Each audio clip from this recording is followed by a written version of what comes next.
Milanistas of the world, hey, how's it going? It's your hosts, Shane and Hosni. Shane coming from his beautiful back garden in Nairobi, in Kenya, and Hosni. We're trying to we just need to recap the last couple of games because everything has been just absolutely awful. If you're a Milan fan, there's been very few positives, to be honest, to take from anything that's happened. We're also going to discuss Maldini's comments based on the current lack of inactivity in the January transfer window. Yeah, so Hosni, how have you been over the last couple of days? Not good. I don't know how we can even say that we can pull something positive out of what we've seen, but I guess the only positive that we have on this part is that the background is great. Shane in his lovely garden, and me from a photo a few days ago, going for a run near the beach. So that's the only good thing that's happened quite recently. Other than that, what can we say? A lot more of the same, and unfortunately, it's not the good same; it's the bad same. Uh, how about it, Shane? I mean, do you see an upturn? I mean, is this really the lowest that we can get through this season, or can we expect a lot more of what we've seen? I hope it's the lowest that it's going to get at this point, obviously. But I mean, we're going into we've a game coming up, sort of we've the Super Cup coming up. We're going to be playing Inter, obviously Inter. Good squad. Based on our performances since even before the World Cup break, I mean, we've just been kind of regressing big time. Hopefully, the Super Cup game is where we put everything right. I can't see it though.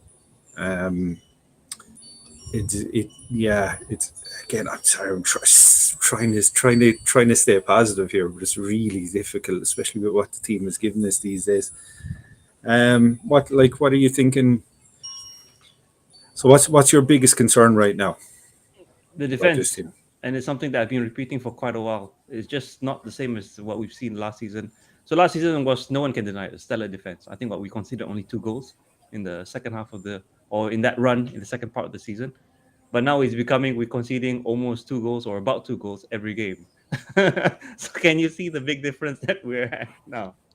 But someone has to take responsibility, and we were speaking about it before the pod, that if you see the same mistakes, don't you look to fix or rectify those problems going to the next game?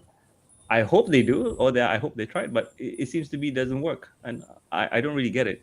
Number one, especially because Pioli, and he said it himself, it's like, yeah, I used to be a defender, so I don't know if this is his standard of coaching the team on how to defend. Secondly, we've always had a bit of a rotation in center back pairing for one reason or another. Maybe this is the time to actually make another change, because when I saw Kier coming on, I thought we looked a little more solid in the previous game. So now that Kier is back with the team, I think maybe it's time for him to be back as a starter. I'm not saying anything bad about Kalulu because he still has his place, but and we speak about it when we go through the stats and specific instances. But some players, they go through a rough patch, but we shouldn't be the ones to, you know, feel the effects of it, because there are players who can play there, and Malik Chow is another one of them. I mean, Shane, don't you think that we're not exactly that thin at the back? I mean, there are players in our back line that we can switch out. Yeah, you're very yeah. That's a good point. I mean, because when you look at it, it's not like look, okay, the year is 2035 and we're still talking about Milan not purchasing the right wing. No, but it's not like it's an area like the right wing where it's like, oh look, we don't even have depth. We just don't even have an adequate starter. I think the centre back. The players we have for centre back, I do think that we do have quality there. Like you said, I think Chow is a bit rough around the edges, but I think he has shown a good lot of promise. Kier, which we'll talk about in a bit, when he came on for the end of the I think it was the Lecce game. He actually not as much even on the defensive side, but more on the attacking side. I mean, there was a good couple of through balls from Kier, which Yeah. was very refreshing because that was kind of what Tamori was doing last season. Yeah. you know. So that was nice, and it's probably that kind of leadership that we kind of need back there, because this is probably going to be an unpopular opinion, guys. But like, I don't I I don't see Calabria as the captain of this team, based on what a captain should do. Yes, I know he did score the second, or he did score a goal in the Lecce game.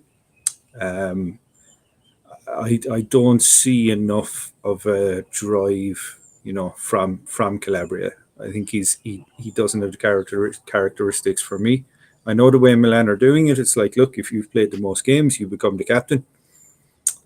But an awful lot of bad players play a lot of games for their clubs due to maybe injuries. So yeah, I don't think that's a good metric. I think ideally maybe give it to someone like Tonali, because for me he does show a lot of areas of quality, especially around captaining a squad. So I would like to see him as potentially as a captain. I don't think Calabria is at the level that Milan should be looking to get to. I know I've said this a couple of times. I'm just going to reiterate it again. To me, he reminds me a bit of Abate back in the day. Started off good. No, started off when he was young. He was good. Due to injuries or due to whatever else, he kind of reached his ceiling very early on, and then he just gradually faded away and got worse and worse and worse as the years went on. Obviously, that coincided with the banter era team, so it didn't really do him any favors to be playing with the quality of players that he was playing with. But yeah, I'm not kind of sold on this Calabria idea. For me, I don't think Kalulu should be playing in a centre back pairing. At least, definitely not for well, when I see the set piece situation, which we'll cover in a bit. I don't really see him being effective there. I do see him being effective in Calabria's position. So for me, I probably, yeah, sorry to be saying, but I'd probably take Calabria off, and I'd get a bit more used to seeing Calabria in his place or Kalulu in his place. Like, what would you like based on the last couple of games, which again we're going to cover, but like, what? So if we go with the logic that so Maldini's not going to invest further in this window, right? So that means we're kind of stuck with what we have now. So based on that logic, what would you change in this team, Quite a like with few the things. current players that we have? Yeah, Quite a few things, but and coming back to your point about Calabria, the one major thing that I change is that this club needs to be more ruthless. So in the case of Calabria, in the case of a lot of players, our players, I think we are too generous, we are too kind. So Calabria is an example. We have a rule which I can understand that in a way rewards loyalty, because the more appearances you have, you become captain. But then you're just rewarding the employee who shows up to work every day on yeah, time, rather than the that is employee a great point. who's That's a performing, great point. you know, leagues above his level. Because a player like Calabria, I'm not saying that he's a terrible player, because actually had a few amazing games, and I won't belittle his performances. He's had amazing games for us in the past, but a player of his caliber is limited because we are looking at the big leagues. We're looking at the UCL. We're looking at winning the Scudetto. So he would fit very well, in a mid-table team, maybe like Sassuolo, where Berardi is languishing now after his injury. But Mm. it's we need to be more ruthless on that front, and it's creeping into our other areas of how we do things, especially in the transfer market. So, like in the case of Bakayoko, we brought the guy on, you could argue, a good 6 months many years ago. So Bakayoko was in Serie A last season with Napoli, and it wasn't great. Some sorry, in the season before last, and it wasn't great. And someone decided to think that because he was good in the 6 months season before that we should bring him on for a 2-year loan. And now Pioli has no use for him. He's drawing a salary. He's taking up space in the squad, and no one's willing to play him. And there's this level of I don't know what is the right word. Maybe generosity. It's I think killing the it's kind of squad. sympathy. It's sympathy for players, yeah. And especially, I mean, it shows you how bad it's gone for Bakayoko when what's his name, Todd Bowley, the guy that financial fair play doesn't, he's The Doesn't have You know, he numbers. doesn't have to. Doesn't that he doesn't abide by those rules apparently. But yeah. So it gets to something where Chelsea essentially kind of said, you know what, we have a player on our books and we're just going to cancel their contract. And Milan are waiting on that to be able to junk this player. So it's kind of like you said. It's I think it's we have to get out of this kind of mentality where it's like, you know, back in the old days when basically we couldn't get anyone good to come and play for us. It was, you know, uh, Montalivo comes to mind. It's like he used to have to make all these, you know, like let's say ridiculous exclusions to wage structures just to get very, you know, average players just to even stay in your squad. But we're past that now, and unfortunately, this is one of the bad problems with this kind of philosophy that we have. And it's you really hit the nail on the head there, where you said like it's yeah we're wasting too much time when it comes to players that, you know, they're just basically still existing at the club due to sympathy for a good 6 months that they put in about what 3 or 4 years ago. We have to be past that now. You know, I But mean, it's more than that, Shane. So, goodness. you know, and we will speak about Torino game in a bit, but you know, there's other players that are dying. I'm sure that they're dying for playing time.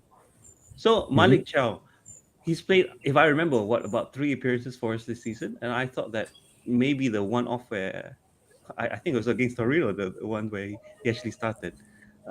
He wasn't the worst player there. So No, I thought he did quite well.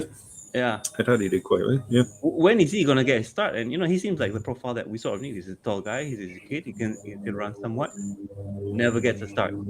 Adley, I think we've spoken about him way too much, but the same thing. Never gets a start against Torino, and you could say that in some way I agree with Pioli that the Copa maybe is not the prize that we should be really targeting, even though we won trophies. We could have put Adley there. He didn't get a start. So I don't know what is the thinking behind this team, because in that game, you know, we went for 3-5-2. We were doing quite a bit of experimenting. It backfired, and you know, now we feeling the pain of a mistake that's been made. I just don't want it to repeat.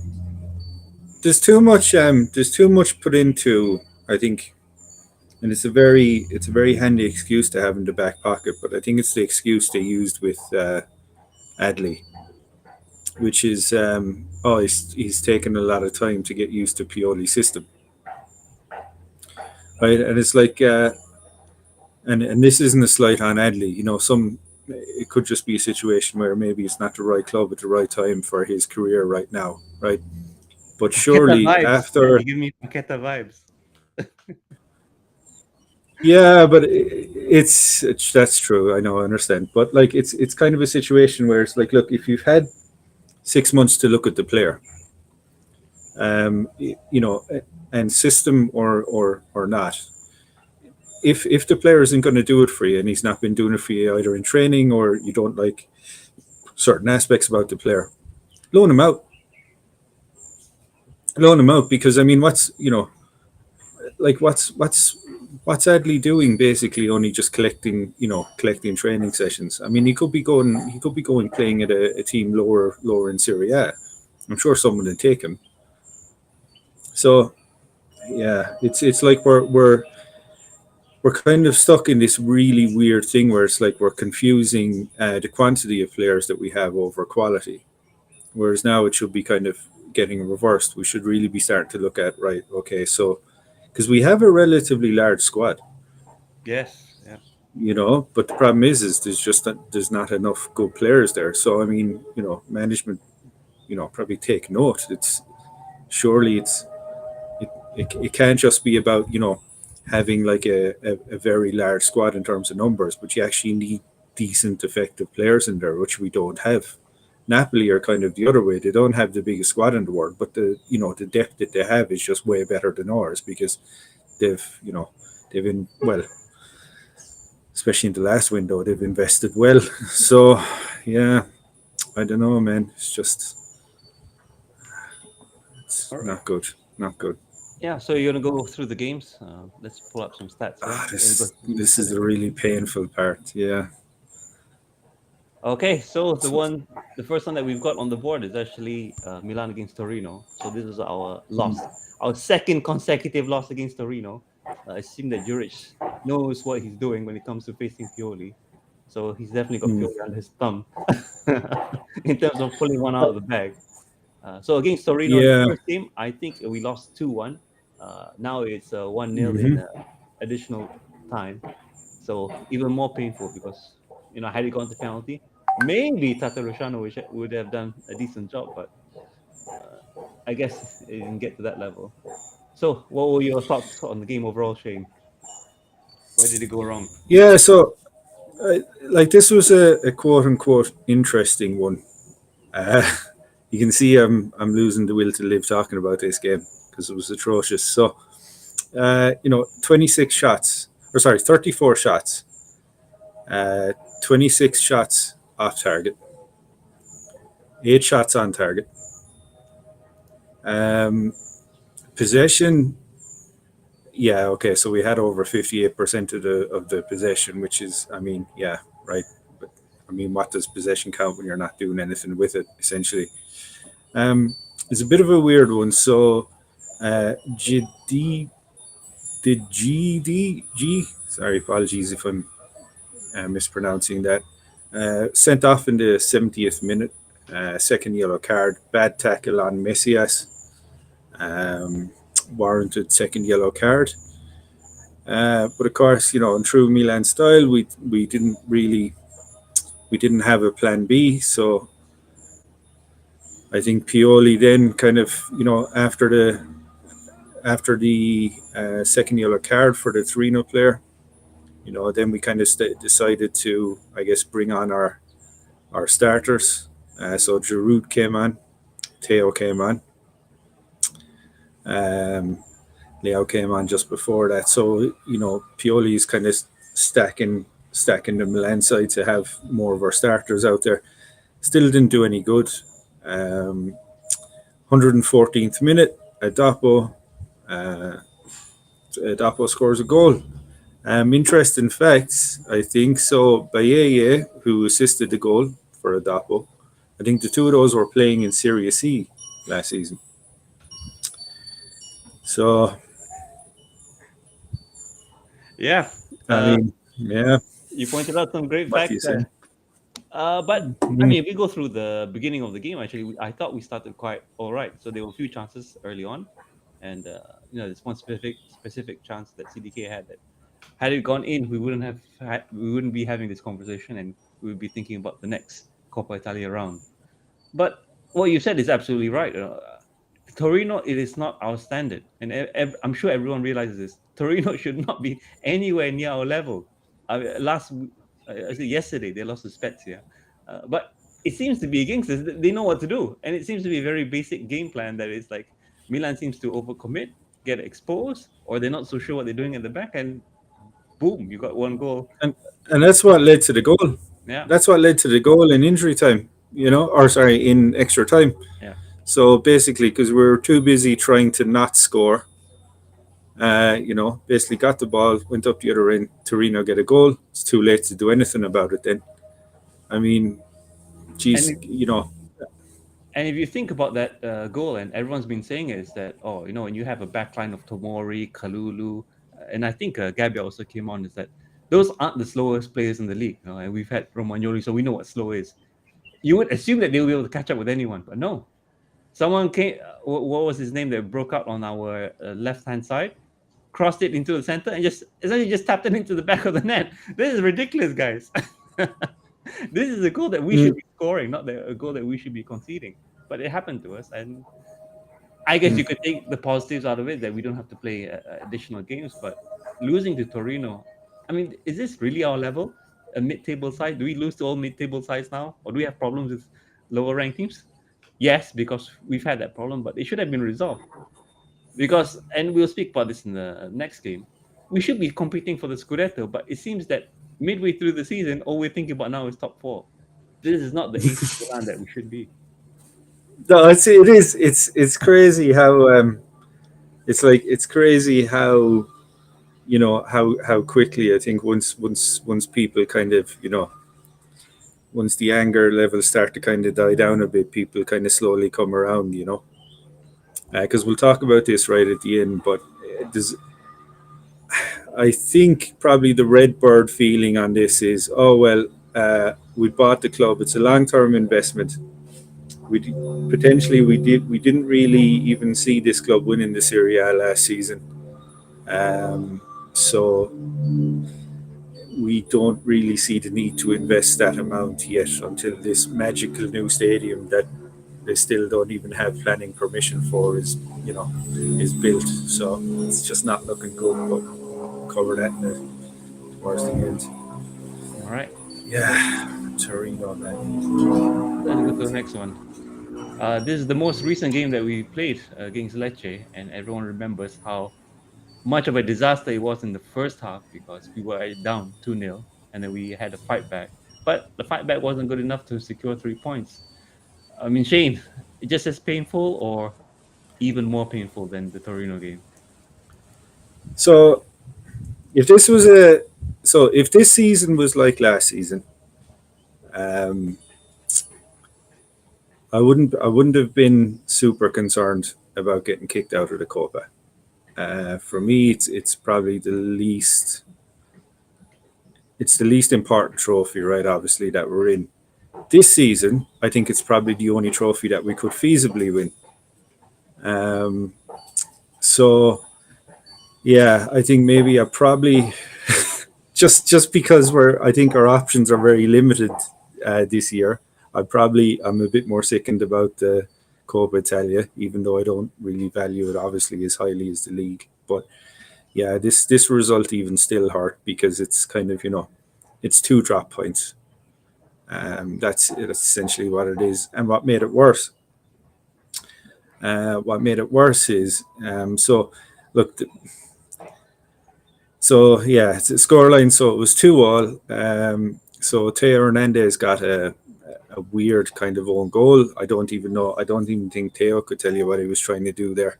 It's a bit of an argument though for the Teo Hernandez goal that maybe the Lecce attacker was kind of, impeding him, and he could have maybe, I don't know, did he try taking a dive, and as he took a dive, it just kind of chested it past Tatarusanu. It's a weird goal. Then Basharoto in the 23rd minute, I mean, how can you say, how can you say, like, how can you basically see someone having that much time on a header in a professional league? Lovely cross in, Basharoto's all the time in the world, so therefore gets a good header on, and then, of course, as he so often does, Leao saves us with a goal in the 58th minute. And then the guy that I was slandering for a couple of minutes earlier on, Calabria, comes up and equalises. What do I know? But yeah, this is, for me, it's obviously, it's 2 drop points. I mean, like looking at the Serie A table now, right? So we're essentially, where we were league champions last year, we are now 1 point above a very broken Juventus, and we are a point above Inter. I have a question for you, Shane, and it's about those goals that we conceded. So they were headers, yeah? And the tallest person, because he can use his hands in the box, is actually our goalkeeper. Do you think that if Tatarusanu had come up for either one or both of those goals, he would have at least been able to challenge for it enough that it wouldn't have gone back in the net? I mean, this is what I'm thinking, because that is a fair point. For it. And if the defender is there, that of course you don't want to collide with your own guy and essentially look like a fool. But had Tatarusanu actually told Kalulu or whoever it was, leave it, I'm going to jump for it, or maybe if they have that sort of understanding, would it have been a different performance? Yeah, I think that's a fair point, really.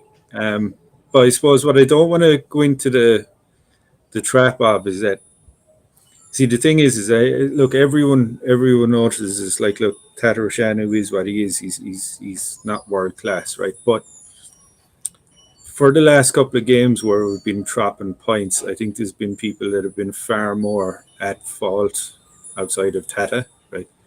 It is a valid point. I can see what you're saying. Is like, yeah, look, he's the tallest guy in the pitch. He could also have the additional height with, obviously being able to reach up and punch the ball. The problem is could you see Tat actually coming out? Because he doesn't even do that for, he doesn't do that for crosses. So I think that's a valid point. Yeah, because I if you see suppose. those goals, and even from the corners, is that those crosses aren't coming in, at lightning speed, and even the same thing with the corners. You can somewhat, if you have a player that with the experience set that Tata Rushanu has, you could somewhat anticipate where the ball is going to be, from that maybe 1 second right after the kick, and be able to do something about it. Because you're right, yeah, he's not world class. He doesn't need to catch the ball. Yeah, if he was a world class player, I would expect him to be able to catch the ball from a corner, and we've seen it before, even in the World Cup.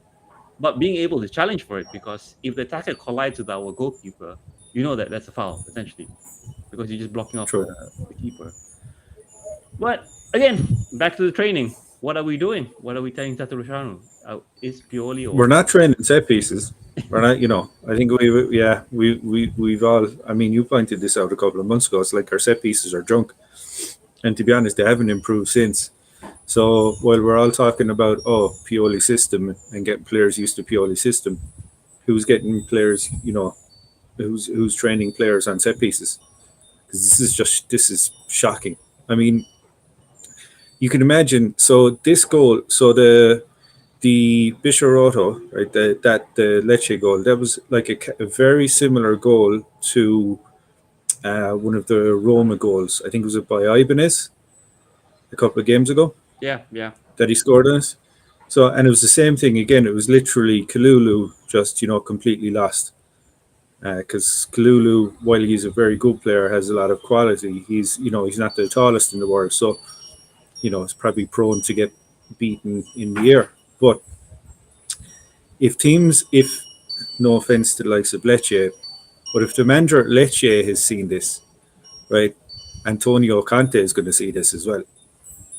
Yeah, and they've got admittedly a much better squad, and with stars in it, what was the result going to be like? But and they're and like we're playing at a level there where look, Spurs are not the greatest side in the world, but they're in the Champions League for a reason, and you don't get to the Champions League unless you can be clinical, and we are the most unclinical team probably in the Champions League at the moment. So well, the reality of the Champions League campaign is that we've always looked at progression, because everyone acknowledges we don't have a team to go out and win it. So last season it was at the group stage, we came crashing out. Now we're in the round 16, so that is progress. So even if we were not to proceed to the next round into the quarterfinals, then it wouldn't be a disaster. So but our focus needs to be on the league, because if we don't do well, and I think this is a very serious threat that we might not make top 4. And if we might not make top 4, think about the repercussions. So definitely Pioli's got to go. Then is the management really going to have the courage to attempt maybe a part rebuild of certain sets of the squad? Because I don't see a Redbird investing, and it might be a downward spiral from then on before they wake up. Here's the thing, though. Here's the thing, right? I know what you mean in terms of well, if we don't miss top 4, obviously that's atrocious. Like that sets us back so much. But I think as to if Pioli should go, I don't think he should, because the thing is if you keep in mind, like, we need someone who is good with young players, and I think what Pioli has been more guilty of. Look, Pioli does lack in a couple of areas. Like you said, I mean, set pieces are one. Sometimes there isn't a feeling that there's a plan B. It's like, as long as Leao and Giroud are on the pitch, we're fine. But what happens, it's a game of football. The football is round. Unexpected things happen, right? I understand there's a lot to be critical of with Pioli. But the thing is if Pioli goes, right, what manager that you get in that's of quality? It looks like Klopp is about to lose his job, so there will be someone. I think. I would take him in a heartbeat, to be honest. But I couldn't see Klopp coming, because Klopp would be like, "Oh yeah, we're going to need to buy," I think why Pioli stayed. I think why management like Pioli, and this is one of my big faults about Pioli, probably even bigger than some of maybe him lacking tactically in some areas. It's more that he didn't put his foot down actually when he won the Serie A, right?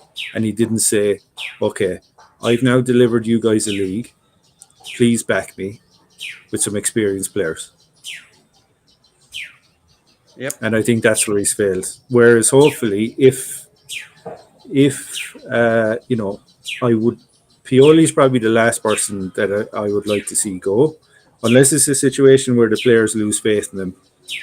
But I don't see that as being the issue right now. I just see that the issue that the players are probably exhausted because of this idiotic Winter World Cup and playing 3 games a day. And, for the most part, that's what I see. Although, like you said earlier, there is a good valid argument there that, I mean, if you look at a lot of our quality, so the likes of Tonali, Benacer, they weren't at the World Cup. Yep. Tomori wasn't at the World Cup. Kalulu. I know Leao, Giroud was, obviously. Teo was. And maybe that kind of tells you, well, if Teo, Giroud, and Leao are tired, which you would expect them to be, that shows you that we're really blunted in terms of what we can do going forward. So maybe there's a bit of that. Yep.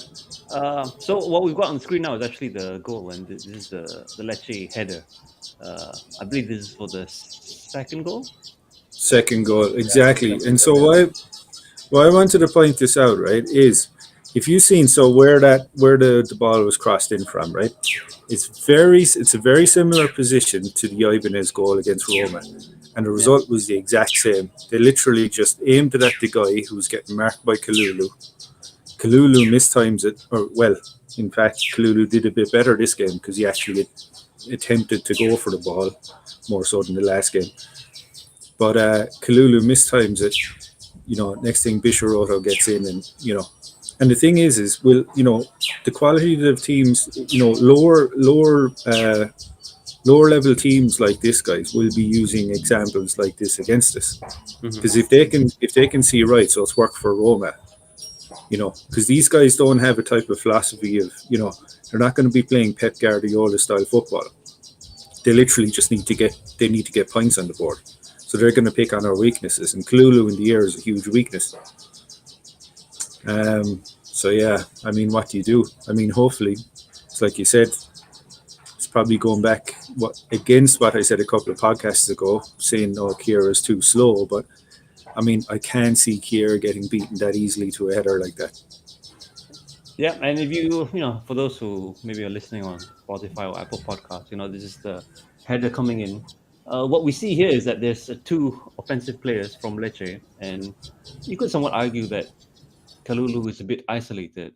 But, for those who've seen the game and seen the replays, that this cross isn't coming in at a good pace. Yeah, so you can somewhat anticipate it. That's why Kalulu is there.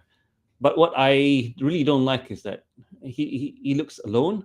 I don't know who is that next to him. So there's players on either side. Again, ball watching, not maybe getting into position. And where do we see Tatarusanu? Nowhere near the ball. I mean, if you're a keeper and you see this coming in, you could actually jump for it and try to palm it away, push it away, push it into. I don't want to say a corner because we can concede from those as well. But nullify the threat a little bit, and it's just not happening. Well, I guess that's one.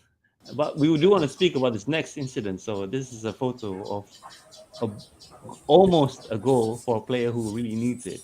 This is CDK's header in the Torino game from, you could say a very tight angle. He headed it up. And it seemed to glance against I don't know if it's a crossbar or the sidebar. But unfortunate for him, had that went in, it would have been quite a memorable goal. But what do you think of CDK's performance, Shane? I mean, he started that game. They were good. Yeah, so I think this. So I don't want to sound like a CDK fanboy, right? Because I preserve that privilege specifically for Lord Krudich, right? Because he is the greatest player ever in the history of the game. But yeah, I'm being serious. No, so with CDK though, so a lot of people were kind of saying, oh, he faded away towards the end of the game. He started off well and then faded away, and it's kind of going like, well, so if you go from playing probably 10 minutes a game, right, for a couple of games this season, right, for the most part, and then you're thrown on for the full 90 minutes, even though it's the Coppa Italia, how are you supposed to stay? How are you supposed to look somewhat fit for the whole 90 minutes, even longer that he was on the pitch, actually, because of the extra time.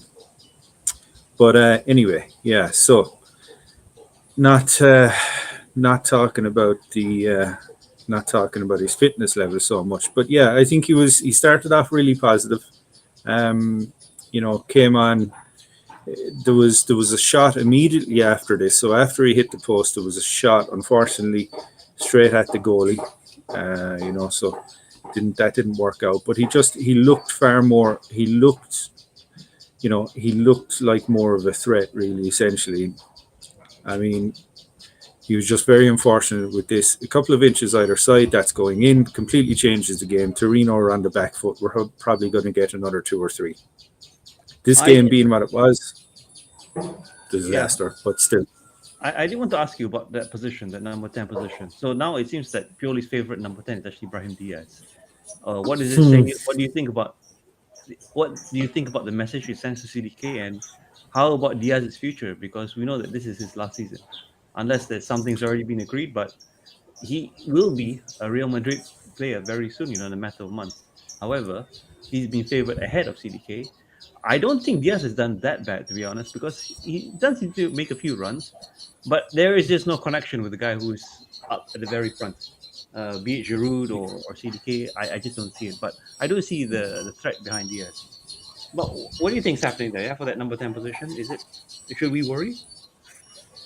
We should, if Diaz stays, because you see what happens. Because we've seen it with Diaz, whereas obviously horrifically inconsistent. So he hasn't been an upgrade to Çalhanoğlu, right? Because he's literally just done the same damn thing since he's arrived. He's just been horrifically inconsistent. Can do great things, one every 10 games, and next thing he just disappears. So, and probably like the worst is, so this is what we're going to see now probably, is we'll see Diaz start to come out of himself, because Milan are talking about trying to get Diaz for 15 million, right? To try and lower the amount that they're going to pay to Real. So Diaz will probably play out of his skin, and he might look quite good going into the last games of the season. The worst thing is we're then going to buy him, and he's just going to go back to being horrifically consistent again. And all the time, what's happening then is CDK isn't getting games. CD Player is a player that we owe loyalty to more so right now, because he's actually a Milan player. I don't think Diaz has the qualities for the Italian league.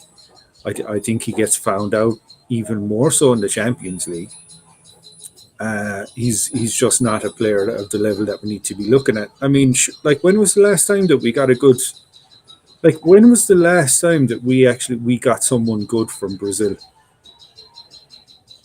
Messias last season.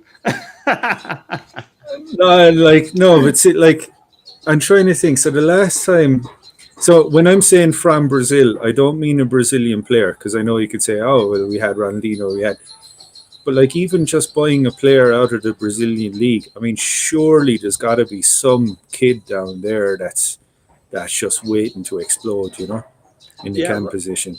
The issue with Brazil, and I think a lot of the teams feel it, is because of essentially the status of the club, of our club, and the clubs around our level. Is that, if you're Lecce and you go to Brazil and you ask, oh, this kid, how much is he? They're probably going to offer to him for 5-10 million maximum.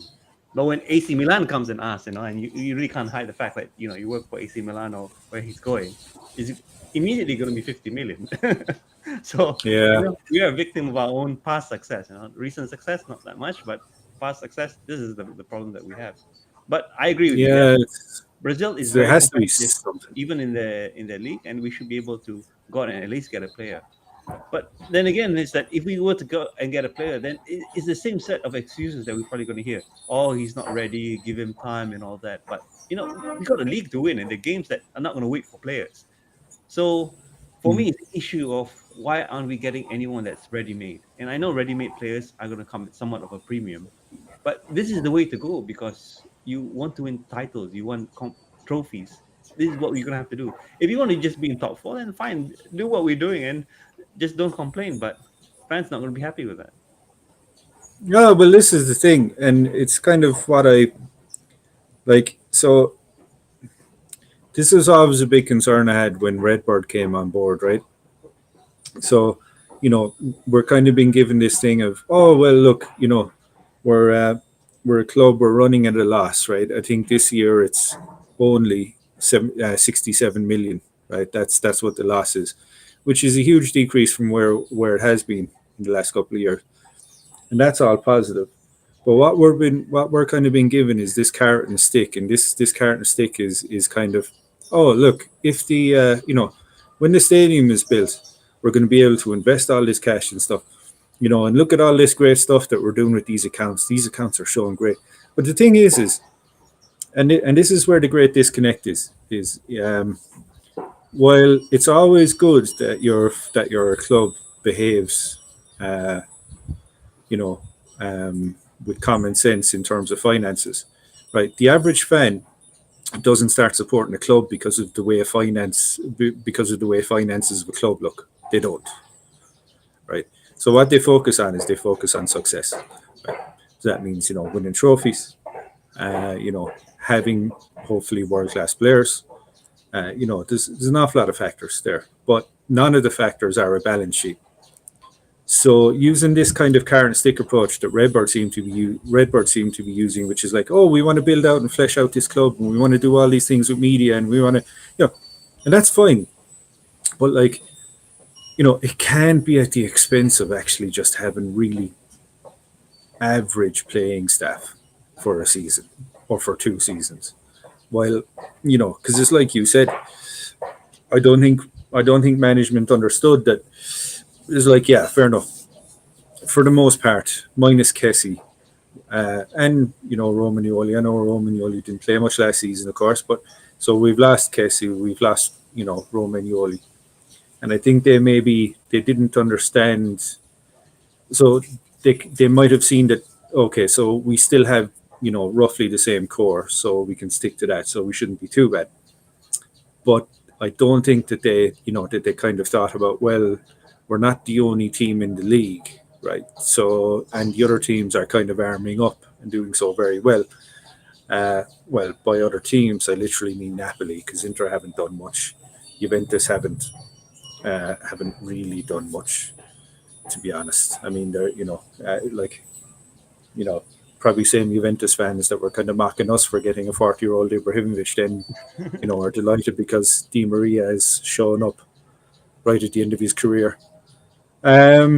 So yeah, like this Redbird thing has just been a disaster so far. I mean, this thing about kind of, I understand financial fair play, and I understand that because we were in the bad books for quite a while because of very very bad handling of finances by Yang Hong Lee and all this, and then Elliot came and saved us, and they rectified the issues. But the thing is even when Elliot were there, right, I seen more positivity on the transfer market. Because Yeah, keep in mind, like, you had Benacer, you had Tonali, you had, there was like, I know you're gonna laugh, but like they brought in players like obviously Krunic as well. Like there was new inflows of players, even though they weren't huge costs. Like, but like, I mean, it seems to be like Redbird's plan has literally been, let's go all in on CDK. Oops, that hasn't worked. Okay, so let's just wait till next season. You Yeah. know, If you see the points tally, so we're not really at the halfway level of the season because we're only 18 games in. 19th is where we get to the halfway mark. If you remember the points tally of last season, you need about 80, 84 points to win the league. So, if we win against Lazio, it will be 41 points, and you would have to need to do a better second half of the season to get to that 80 plus point mark. Uh, Difficult to say because of the teams that we drop points against, but it's not to say impossible. But if you see Napoli, yeah, they're on course. They could even do the what do you call the century if they repeat the first half of the season performance. And I credit to mean, them. if it correct, I mean, I look. Obviously, it's never nice to see a club that isn't yours, right, top of the table. But I mean, it's you know, if Napoli keep going this way, right, I mean, I don't think anyone can begrudge them winning this league. I mean, how can you really?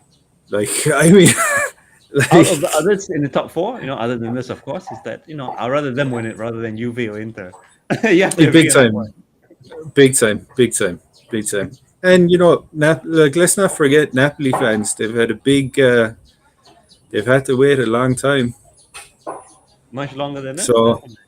much longer than us. So I mean, if there's a fan base that deserve it, I mean, shout out to Napoli fans. I mean, I think they could potentially be shown that they're the real deal here, and it could be Napoli are now the team to beat, guys. How do we manage that?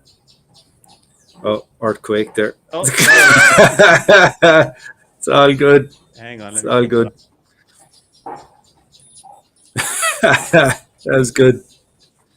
Mini earthquake there. But yeah, man. But yeah, I can't see this. I can't see this. Well, I can see, sorry, this Napoli thing continuing. Obviously, not. They're only human beings, and unless they're doing the Atalanta treatment, which is kind of, let's say, highly questionable and probably to do with taking some sort of illicit substances to maintain a high level of performance, which I don't see. I just see top quality. So, yeah, I think Napoli could be the real deal here, and kudos to them. So, the thing is, though, is like it could potentially take us quite a long time to catch up to these because the way Napoli tend to do a good job of. They tend to do a very good job when it comes to holding on to their players, and they only sell them when they absolutely need to, which is very rarely the case that they need to. So, Well, I mean, this team could be together for a while. the only exception that I can think of is Insigne, who left on a free. But he's an aging player. I think I really didn't think that he was that great. A bit of a Diaz in stature, and but offensively, of course, a lot better considering the experience. But yeah, they've definitely upgraded over that position. Unlike us, that we lose players, then you got to question whether it's an upgrade or not. That's the Well, thing, because I mean, people say as well, right? They're like, "Oh, geez, all Milan had to do was go off and buy Kvaratskhelia." Wow, I hope I pronounced that properly. That's all Milan had to do. But then you're kind of saying, "Yeah, but when's he going to play?" Because yeah, yeah. he's playing in place of Leao. So like, No, but the yeah, thing about it's the Krejci, he could do right wing, and this is the point that some fans are making. uh, We mm, we don't really consider. I mean, we would gamble on the right wing, but yeah, it's difficult to say. And now you see that Kavicha is doing so well in Napoli. Whether he had come to Milan, whether it would have been the same effect, no one will know. And we will never know because he did never join us. Maybe never will. So it's the what ifs. Let's not go down that road. But the players that we have, Salamakers, Messias, are definitely not good enough for the team. And if you can get a player like Leao, you could argue that we could get a player like Leao on the right wing as well. Just a of replication. course, because they are out there. And the thing is, we have one of the best scout departments in the world. Let's be honest, like because Moncada has found amazing players. In France only. Well, like not even I would like. I mean, Benacer wasn't from France. You know, Yeah. Tonali. I mean, there has been good players. I mean, even let's say this is a big if, but if Ranks or Xiao come through, I mean, were they from? I think the two of them were from the German league, right? Yeah, they were So Schalke and Ranks. I don't remember where he was from. Wolfsburg, wasn't it? I think. Oh, maybe. Yeah. So I mean, yeah, there is a bit. Like there's a lot to say that we can, we can find these players. But the thing is, it's like, geez, guys, if we're after investing all this amount of money for a very good scouting department, find us a goddamn right wing. Find Yeah, it you're right. somewhere, you know. Because even the right side is just broken. The right side is completely broken. It's not even the right wing. It's like, I mean, Well, with you know, Calabria scoring, but interestingly, he wasn't on the right side, by the way. He was actually to the left of Giroud, right? For that. that's it. That's it. That's what we've come to, I like, man, but you can imagine. So let's just say hypothetically, right? Let's say Jerry finds, I don't know, make up a random number, 70 million. Not that he ever would, right? But let's just say he found 70 million in a drawer somewhere, right? And said, right, I'm going to invest it into this team right now in this transfer window. And let's say we got a right back and we got a right wing, right? And the two of them click straight away, right?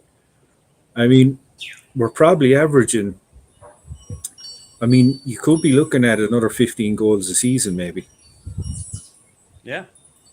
you This is know? why we shouldn't underestimate the impact of some players have, because you're right there. Yeah, some players, they can contribute quite a bit. Yeah, even 10 goals and even 5 goals. Yeah, think about 5 clutch goals could win you Mm. the league. This is what it comes down to. This is what Giroud did. He didn't need to score 20, 30 goals a season. He just needed to score the winning goal in the right games. That's it. That's it. And you can imagine, even Giroud, imagine the service, imagine a Leao-esque type service in from the right wing as well. Yeah.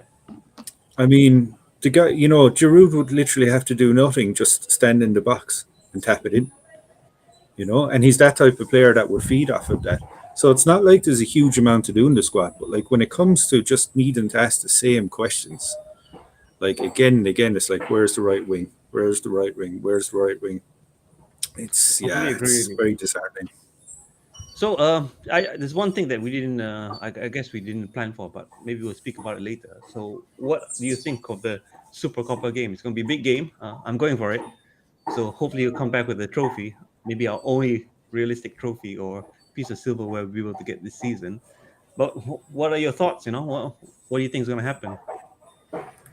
So I know I'd kind of so I'd mentioned this to you previously, maybe on another unrelated chat, but I had kind of said, well, the Coppa Italia I'm not too concerned about because I find it's a bit of a Mickey Mouse trophy. However, I'd said that in the context of, well, we might actually win some other silverware this year. So just because it's Inter, I think it makes the game more important. Um, can we win it? Yes, we can, because we've seen Milan go out and do this.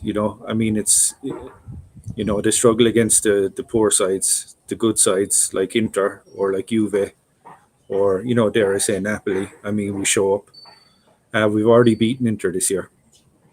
So I mean, yeah, it's going to be a good game. It's definitely not out of the realms of possibility that we can win it, but we just need to show up essentially. And hopefully, I mean, it might give us a bit of a spur to go on and do bigger and better things. Because let's be honest here, like anyone realistically, anyone with their head screwed on, any Milan fan will literally say to you, we don't have the let's say the strength in depth to be able to win the Champions League, right? However, we're in the knockout stages now, right? And you get a couple of results together, and you'd be surprised what can happen. You know, I mean, you get a bit of luck here and there. You could find yourselves in the quarters or in the semis, and I mean, things can happen. There's been worse teams that have won the UCL. I mean, let's not forget Liverpool. The time they beat us in, was it 0-4, 0-5? Oh, 5, yeah. 0-5. Yeah, 0-5. So I mean, and they won the damn thing. So and we have more quality than they did then. So obviously, funny thing about that is they had more quality than us in the final. But anyway, uh, So let's not talk about that. But yeah, so I don't know, man. For me, it's yeah. Look, it obviously we have to. I'd love to see us go off and just be. Even if we lose it, just if we went in and we imposed our style of play and things, and we were looking confident and consistent in our possession of the ball, that'd be a big bonus for me. Obviously, to win it is the preferred option because we need to turn this around and get some sort of positivity out of this season because everything's slipping away very fast. Everything is. Yeah, well, for me, I just want us to win it because I'll be there in person. So seeing a loss would be Shout quite out! I forgot that. Yeah, that's it. quite demoralizing. And you can imagine the negativity coming out of my mouth if we were to lose that, and I had to pay money to go and watch it. But So if I see a bottle getting thrown at Tata as he's entering the tunnel, I can guess who it will probably be from. Not that we condone violence because we do not. The bottle fell out of another Hosni's positive, there'll be hand. a meet and greet. So I look forward to see Isara and Baresi. Hopefully, to get some photos with them. So that'd be Super jealous, man. Brazy is like my greatest of all time. Super jealous that that is insane. That is insane. So yeah, That's a other than great that, it's day. going to be interesting next few days. And yeah, to those who listening, watching this stream, do expect photos. Do expect some shorts. I think I did well on the short in Dubai, and that got quite a number of thousands of views. So yeah, Nice. please stay tuned.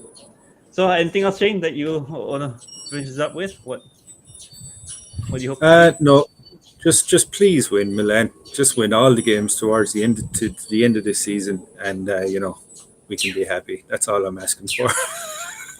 Yeah, same thing on my end. Yeah, no more losses, no more heartbreaking or That's it. how can you say those tense performances because this squad is good, yeah. And no matter what results that we see at the end of the day, is that we know that there's quality within the squad. It's just that It's we look at definitely better than the results. The squad is yeah, definitely better than the results. That's the annoying thing, because there's a lack of something there. But yeah, anyway, just need the additional push, but we'll find it. We'll find it soon. we've done it All right, before. We'll do it again. definitely. Okay, well, we'll round this up, and yeah, thanks to everyone for watching, listening. Please follow us on uh, Spotify, Apple Podcasts, Twitter, Instagram. I also like to make a shout out to Instagram. We now have over 100 followers, so I know to some of you might be laughing there because it's still a small number. Your personal accounts probably have more, but for us who are just starting out, we appreciate everyone following and listening to us. It's great. We're looking to And if bring you more content. if you see Hosni at the Super Cup game, make sure you go up, say hello. Uh, just make sure he doesn't have a glass bottle in his hand because it could be getting thrown at Tata. So, but no, joke, obviously. No, go on. It won't be a glass bottle. I'll bring a brick. I think the That's it. That's aerodynamics it. of the brick will be better for Tata Vishanu. It'd be funny He'd if he probably caught catch that. He'd that. probably catch that. If it's a life or death situation, he's probably unbeatable. All right, Shane. Well, it's been great. Good to speak to you again, and yeah, we'll catch up with you guys on our next pod hopefully soon. And Forza Milan, everyone. Let's get it, guys. Forza Milan. All right. Italia!